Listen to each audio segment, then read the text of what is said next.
The money these guys are getting. Dude, Crazy. can I just say one thing on that? Like, you just go to Tucker and say, this is our offer, because if you're not going to take it, I don't know why they would let, and they've been through it before. They've been dragged along, and then somebody goes to a different team. Here's our offer, take it or leave it, and then you go back to Bo. I'm disappointed Bo Bichette's not going to be a Blue Jay now. Like, Yeah, the fact that it happened so quickly, it almost feels like Bo, waited for Tucker to go and then just landed and never picked up the call again from the Jays. But I wouldn't either, man. I wouldn't either. It was like, oh, I've been a part of this team for a long time, a part of the main core. I've delivered offensively, and all you guys cared about was Kyle Tucker, a guy that's never played a game for this organization. How do you think that? I told you right off the hop, how do you think that make him feel? Yeah. But let me ask you this. Maybe they see something that they didn't want to commit to. It took them a long time to sign Vladdy. A long time. Yes. They could have it took and they didn't get Bichette done. Something smelled like they didn't want to, move. Certainly move not the paying line. $42 million a year like the Right. Mets did. Like, that's an absurd dollar amount. Good for Bichette. That's an Yeah, good incredible for Bo. contract. Like, the reality is, the reporting on it is, if it wasn't the Mets, it was the Phillies. There have been reports the Phillies thought they had him on a 7-year deal at $200 million, and the Mets called up when they missed out on Tucker. Basically, it's like you're gooned on Tinder and you're just like swiping. And Steve Cohen called up Bichette and just said, "Hey, what's it going to take? $42 million? Sure. Opt out after every year? Sure." And Bichette's like, "I'll play third base, second base, left field. I don't care if you're paying me $42 million." So the Jays clearly didn't have an appetite for that, or it would seem like they don't. And I do think there is two sides to the coin. It's not just Bichette, jumping from the Jays. It's how much did the Jays really pursue him? How comfortable are they with not having him here? And it puts pressure on the guys that are here, right? Like, now, Ernie Clement, you're playing, man. Ernie, you got to go. Jimenez, you're going to short. You got to play. You got to hit. Right. Anthony Santander, I think he's got a ton of pressure on him. He didn't play last year. Like, now they've lost a massive power bat in your lineup. Santander better be healthy. He better play. He better perform. They need that. So it's a big hit. But they did spend a lot earlier this offseason. They have made moves. They've been active. And he didn't sign with Boston or the Yankees. Neither of these guys signed in the American League East. So there is something you can take in that. There has been a massive amount of hatred directed towards the Dodgers and what's going on with that organization. And let me just tell you this, if you're a fan of the Jays, anyone find a way to get the player. They just do it. I don't even remember hearing the Dodgers. Obviously they're in on everybody, but it's almost like they went to Tucker's agent and said, circle back with us at the very end and let us know. And we'll just come over the top with the King Daddy Topper, and I think that's what happened. Yeah. I mean, I'm sure there's a variety of reasons. Living in L.A., playing for the Dodgers, probably winning a World Series. It feels like almost a lock. If you sign in L.A. over the next 3 or 4 years, they're going to win again. The money's there.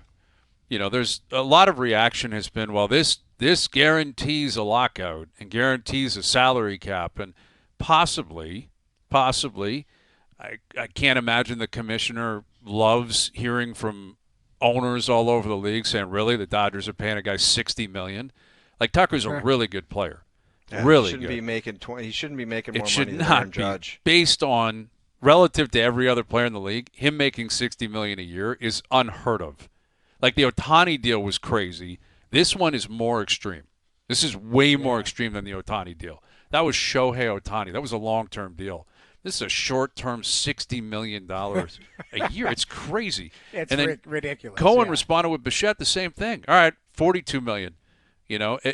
But you're right, like, the Jays could have given him $65 million a year. Would they be comfortable? Probably not. Of course not. Would it be ridiculed by other fan bases? Dude, yeah, probably. They already gave $500 million to a guy that hit 25 homers. Yeah. You don't need to do it again. Right. But there are other owners that could say, we'll pony up. Now, a tie is always going to go to the Dodgers. That's very clear for the most part. Now, you got to question, too, Tucker's, maybe his mentality is, I want to make $60 million and blend in, because it'll be Ohtani and Betts and Freeman and Smith. Like, this guy's going to be hitting like fifth in the lineup. It's not even close to his team. Not even Yeah. close to his team, and he's making $60 million. $60 million. It's crazy amount of money. It's crazy, and Bichette's crazy amount of money. And, the Jays have spent money. This one stings. I think when you consider, the Dodgers, I said it earlier that, the Jays thought they could get Ohtani. It was real close. The Dodgers get him. They thought they could get that Roki Sasaki. Yeah. Goes to the Dodgers. They thought they were going to win the World Series.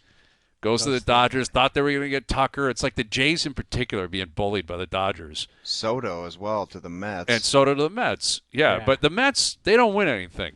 Like the Mets, go ahead, spend your money, good for you. No, but it wasn't about necessarily. It was about winning that negotiation. Yes, I hear you. You remember the pressers when everyone was pissed off because Ross was like, we had a great time being involved in those conversations, and people were like, "What are you talking about?" He said he loved every minute. It's like, no. Yes, and I think that's why this one it stings in a way because I think a lot of Blue Jay fans felt them going to the World Series was going to be a trump card for them.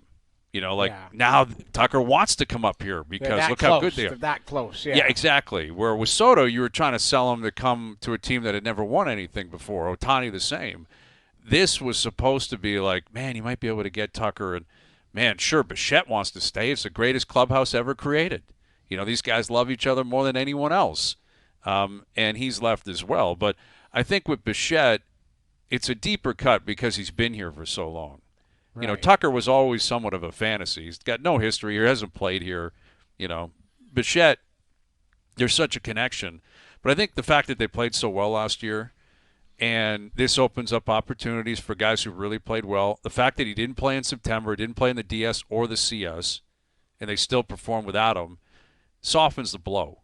Right. I think when the dust settles, Blue Jay fans would prefer to have him, but I think the majority of fans will say, good for you, got your money, we'll be okay without you.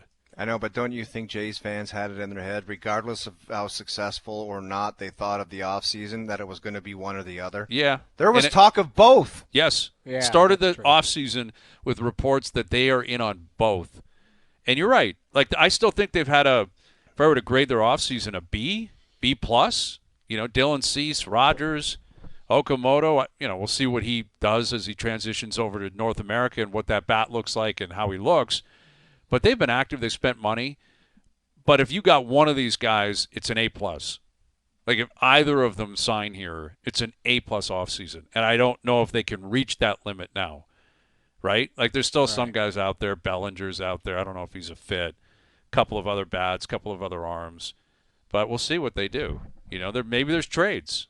There hasn't been big trades. It could be a trade. Could be someone else available for them. But you're right. It was a lot of focus on these two guys.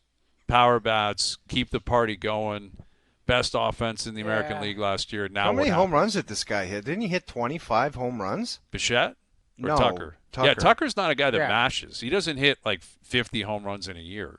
He's like a 5 wins above replacement guy, 5-6 WAR guy. He's a really good player. Really good player. Just not worth 60 sheets. a year. 60 is a bit aggressive.